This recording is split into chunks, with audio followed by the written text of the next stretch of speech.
usaha awal akhirnya tampil lagi nyanyi lagi tapi di lagu religi.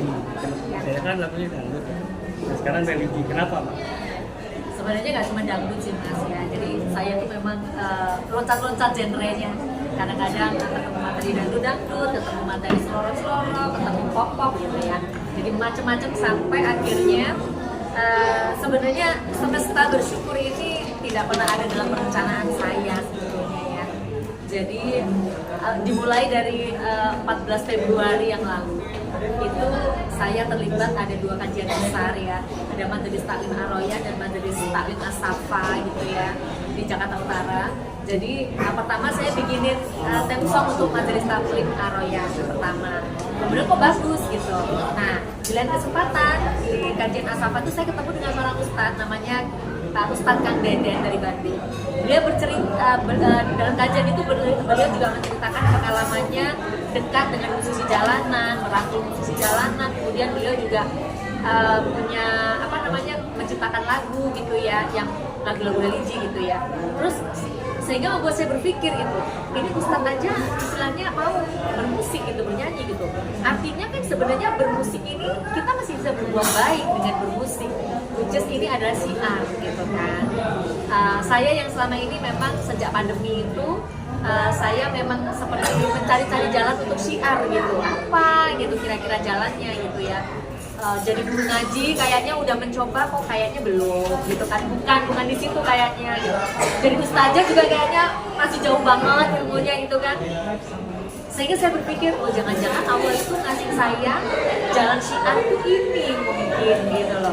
Dari situlah saya terbuka, oke, kalau memang saya harus kembali lagi bermusik, mungkin ini jalannya saya, yaitu syiar kebaikan. Mbak Nini, Artinya Mbak Nini sendiri lebih ke religinya aja sekarang, tidak mau lagi ya?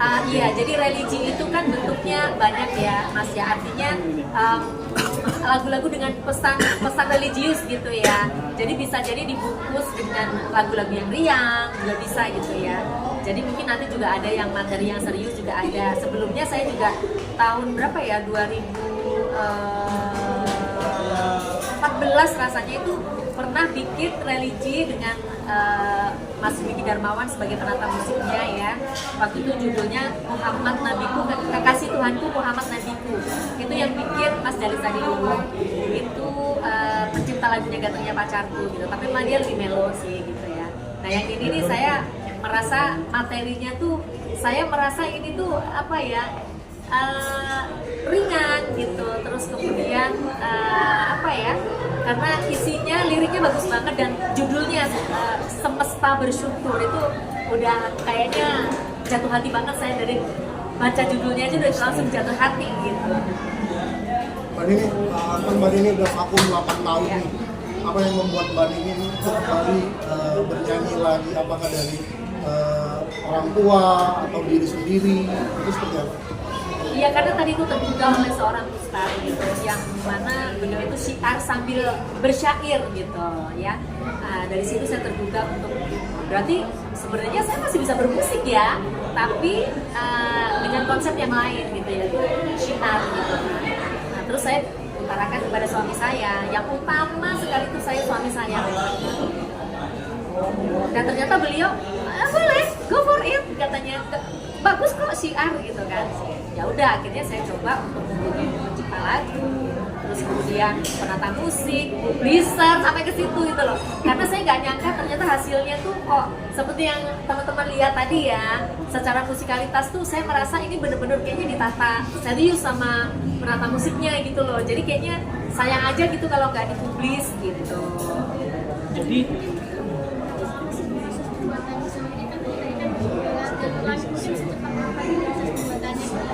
Iya, kalau di total sih sekitar nggak sampai 10 hari ya, 1 minggu.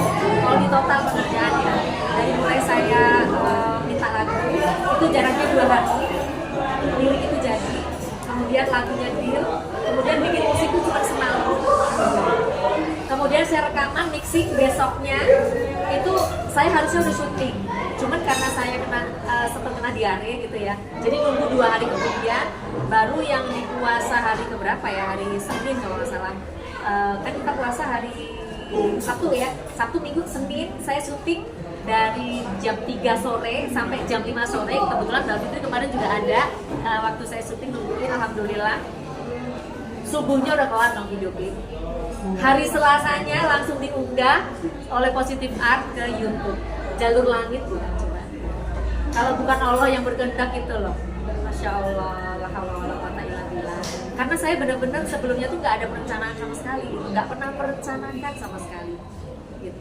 Memang waktu ya, memang waktu Tabrakan. Oke, terus. Ya. Terus tadi aku lihat juga di video klip ada konsep Saman sama Iya. itu mungkin seperti apa tuh? Iya, jadi ketika saya karena saya dikejar target sebetulnya ya, kejar target karena kan nggak dengan perencanaan, ketemu materi Ramadannya udah di depan mata gitu kan, sehingga kan saya harus mikir, video klipnya jangan ribet deh, udah bikin beauty aja deh gitu kan. Nah kebetulan saya ketemu tempatnya yang biasa saya pertemuan pengajian tuh di situ gitu loh, udah langsung ke situ hubungin, alhamdulillah deal gitu kan. Nah terus saya mikir, ini kayaknya kalau saya kok garing banget gitu ya. Terus saya tuh langsung sebulan sebelumnya di sekolah itu saya sempat ada kajian, ada tarian Saman ini, yaitu dari Saska, Saman Al-Azhar Kelapa Gading. Nah kemudian saya langsung kontak gitu loh, karena kan memang Saman ini kesenian Islami ya, gitu. Saya jadi berhenti gitu, itu semua kayaknya Allah yang tunjukin gitu loh dok. Kayaknya memang kamu tuh harus ini gitu tuh langsung kayaknya tuh langsung deal aja gitu ya. Ya udah alhamdulillah ini kita tanpa latihan, tanpa babi bu ya. Jadi bener-bener sehari sebelum syuting dikasih tahu, besoknya langsung syuting. Ya sudah di situ latihannya itu sudah alhamdulillah gitu. Jadi ini bentuk upaya perjalanan spiritual. Kurang lebih bisa dibilang begitu Mbak. Bisa diuraikan nggak, Mbak? Perjalanan spiritual itu seperti apa? Oke, jadi dimulai sebenarnya dari anak saya TK sebenarnya. TK itu berarti itu sekitar 6 tahun yang lalu ya. Itu saya sering nganter anak-anak sekolah karena saya memang istilahnya harus fokus ke salah satu anak saya yang memang butuh perhatian khusus gitu ya. Nah sehingga saya setiap hari itu nganter di sekolah. Nah saya melihat setiap hari banyak ibu-ibu muda yang pakai jilbab. Terus jilbabnya tuh stylish gitu loh, fashion gitu kan. Terus saya ngeliat tuh setiap kali ngibasin kerudung tuh kok kayak so sexy gitu ya. Menurut saya waktu itu. Padahal saya itu bersumpah dalam hati, pakai jilbab itu nanti aja lah, kerudung itu nanti kalau sudah 50 tahun ke atas lah gitu. Tapi kok ternyata tiba-tiba ada teman ngasih hadiah kerudung. Terus saya coba, kok bagus ya, foto tuh kok bagus gitu, di endorse gitu. Nah terus beberapa kali gitu ada yang endorse kerudung gitu. Akhirnya pada satu kesempatan saya sharing sama anaknya Mas Indro Warkop Bahada. Saya sharing sama dia gitu, terus dia juga sharing pengalaman spiritualnya ke saya. Saya bilang, ada kalau sampai saya ketemu model hijab yang saya nyaman untuk nyanyi panggung, insya Allah saya berusaha untuk berhijab. Nanti saya kasih tahu Mbak, gitu kan. Udah akhirnya dikasih tahu tumbal-tumbal gitu, dan akhirnya saya coba kok pas gitu ya. Ya wis lah, dari semenjak itu saya mulai rajin berhijab kalau ke sekolah kok. Karena sebenarnya pada dasarnya suami saya itu pernah bilang kurang suka dengan kalau istrinya tuh berhijab, karena kalau berhijab tuh nggak bisa bebas kemana-mana gitu. Sementara waktu itu masih yang kepengen ke karaoke gitu ya, kepengen denger musik gitu ya. Terus nanya dia, kok kamu sekarang tiap hari kayaknya sering pakai jilbab? Iya, muncul aja gitu. Kayaknya ternyata lebih enak pakai jilbab, nggak lama-lama ngeset rambut lah apa, nggak ribet, langsung cek tuh lihat, nggak mandi aja udah kelihatan rapi. Saya bilang gitu kan, iya juga ya gitu. Lama-lama kayaknya suami tuh mulai ngikutin aja gitu, ngalir aja, nggak pernah tegur lagi. Alhamdulillah gitu. ini kan udah pernah puasa itu, kenapa baru mengeluarkan? Misalkan sebelumnya, ini kenapa baru sekarang? Itulah saya bilang, karena memang saya tidak dengan perencanaan. Nah, saya itu tidak merencanakan bikin single gitu loh. Jadi ini tuh benar-benar mengalir begitu aja. Tapi saya tidak kuasa untuk menolaknya gitu. Makanya itu tadi saya bilang, saya sama Allah disiapkan jalur langit. Seminggu dong menyiapkan materi itu. Benar-benar puasa hari keempat bisa tayang YouTube. Terus udah gitu ini kan untuk aktivasi platform digitalnya, insya Allah nanti tanggal 18 udah gitu. Tapi kami yakin insya Allah materi religi itu tidak lekang di telan waktu ya. Mudah-mudahan nanti terus sampai kapanpun terus bisa didengarkan. Artinya ini dadakan, artinya kamu diangka atau dapat apa gitu, artinya aku mau buatin lagu religi gitu. Karena kan nggak gampang orang nyiptain lagu itu kan nggak langsung. Kan Budi sendiri bilang lagi kosong, ya kan? Coba ceritain Mbak. Iya, karena Itu ada mimpi kah atau emang kayak enggak ada mimpi, karena saya tersentuh oleh tausiah Ustadz Kang Dede tadi itu. Kok seorang ustadz, tapi dia syiarnya melalui syair gitu. Kenapa saya nggak bisa? Saya menyanyi gitu loh. Ya sudah, saya pulang dari situ, iseng menghubungi pencipta lagu, ternyata disambut ya. 2 hari kemudian jadi dong liriknya. Akhirnya saya musik semalam, besoknya rekaman. Ngalir aja.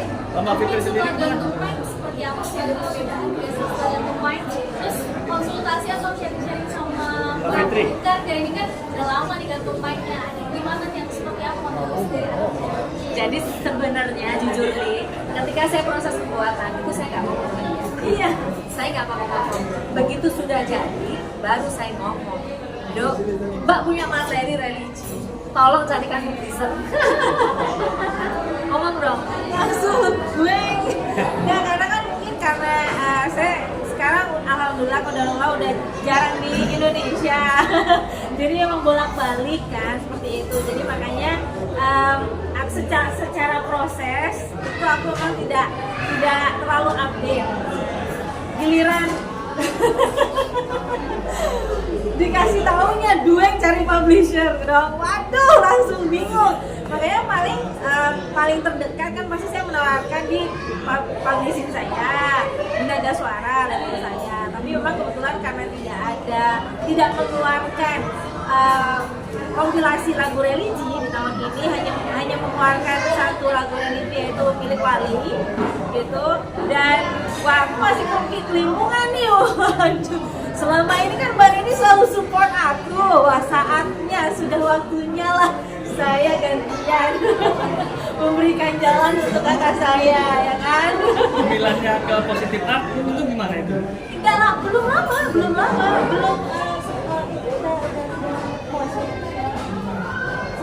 Awal-awal puasa. Oh, awal puasa. Tapi belibet jalannya mas, nggak langsung dari istri. Jadi jalannya tuh saya nyari sendiri lewat DM Instagram. Karena saya pernah ingat Ira Suara pernah bikin rilis single. Saya penasaran dia siapa sih?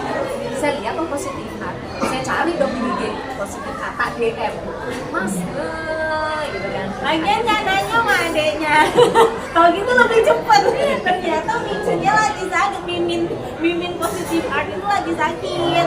Nah, barulah waktu itu puasa hari keberapa ya, Pak, masih awal-awal. Mbak Nini bilang, Dok, kayaknya Mbak Nini kayaknya positif banget nih di positif art gitu. Kayaknya oke nih. Loh, positif. Nah, ini mah punya Om Jana. Secara kan sama Om Jana kan aku udah dari lama banget kan. Kita sama-sama berjuang bersama Wali kan. Dan alhamdulillah aku diberikan kesempatan untuk buat bersama Wali ya. Inisiatornya salah satunya Om Jana. Jadi udah kedekatannya udah seperti keluarga. Ya elah, kalau kayak gitu mah udah tinggal aku telepon aja. Besok aja, sekarang langsung. Fitri, ini kan contoh dari Mbak Nini. Ya. Mbak Fitri ada rencana nggak? Ya, yang pastinya kalau saya itu tipenya mengalir. Kalau saya tipenya mengalir. Dalam artian ada keinginan pasti. Tapi kalau memang saat itu belum diberikan dalam artian jalan untuk ada mengeluarkan single religi, ya sudah, memang yang belum waktunya. Tapi memang dengan Nada Suara aku termasuk yang rajin banget mengeluarkan single religi. Ada beberapa single religi yang udah aku rilis bersama label aku seperti itu. Nah, makanya aku seneng banget nih. Sekarang kan aku lagi vakum posting religi nih, setidaknya aku bisa support kakak gitu kan. Kadang fans masih suka bingung kok, Fitri Karlina, Nini Karlina. Beda jauh ya. Apalagi aku posting nih ngucapin selamatnya ke aku gitu kan. Ya nggak apa-apa, alhamdulillah kan doanya sama ya gitu ya. Ini kakak aku, support ya, tolong like, comment, subscribe di YouTube-nya kayak gitu. Jadi buat aku juga jadi apa ya, seneng banget lah. Secara personal sendiri buat aku serasa kayak seperti kayak membayar hutang budi yang selama ini kakak ini udah perjuangkan untuk aku. Mungkin sudah saatnya lah ketika aku yang masih aktif di dunia entertainment, ya aku memberikan jalan untuk kakak aku, dan ternyata nggak perlu jauh-jauh. Situ-situ juga ya. Masih di situ-situ juga. Harapan ke depan buat Fitri sendiri, Mbak Nini. Harapannya ya saya bisa kembali bermusik, bisa diterima ya oleh pendengar musik Indonesia kembali gitu ya. Mudah-mudahan masih bisa merimain penggemar musik di Indonesia tentang seorang Nini Karlina yang pernah berjaya di era 90-an gitu ya. Terus kemudian juga bisa diterima oleh pendengar milenial, Gen Z juga gitu ya. Biar kenal sama penyanyi lawas, mantan penyanyi lawas. Lagu-lagu Mbak Nini yang lama malah naik lagi, kayak di recycle, di cover lagi malah naik lagi kan. Dan nextnya ya mungkin istilahnya kalau ada materi yang bagus, mungkin nanti saya juga insya Allah tetap kepengennya konsisten di jalur siar kebaikan.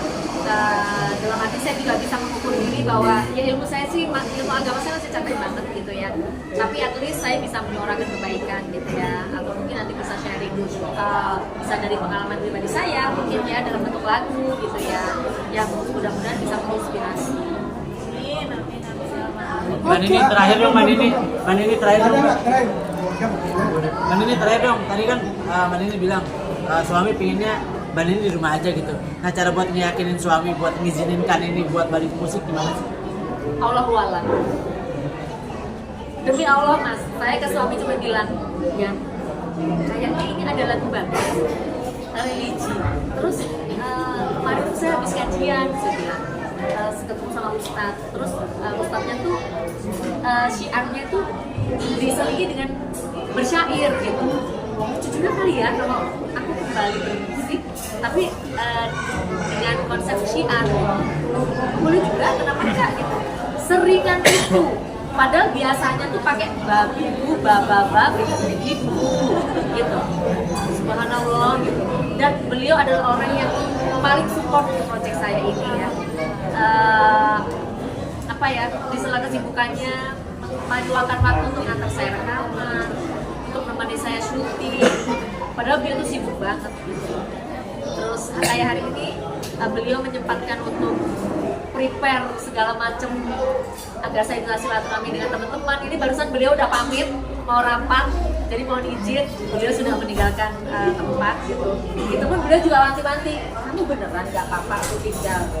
Ya sudahlah, kan ada Fitri juga, ada keluarga kok gitu. Sangat apa ya, sangat concern gitu dengan saya gitu, alhamdulillah. Jadi kalau ditanya gimana caranya, qadarullah, Allah yang ngatur semuanya mas. Terima kasih. Nah ini ada nggak keinginan berdua untuk nyanyi bareng? Kesempatan merayakan hari Lebaran, semoga Tuhan beri umur panjang bertemu Ramadan tahun depan.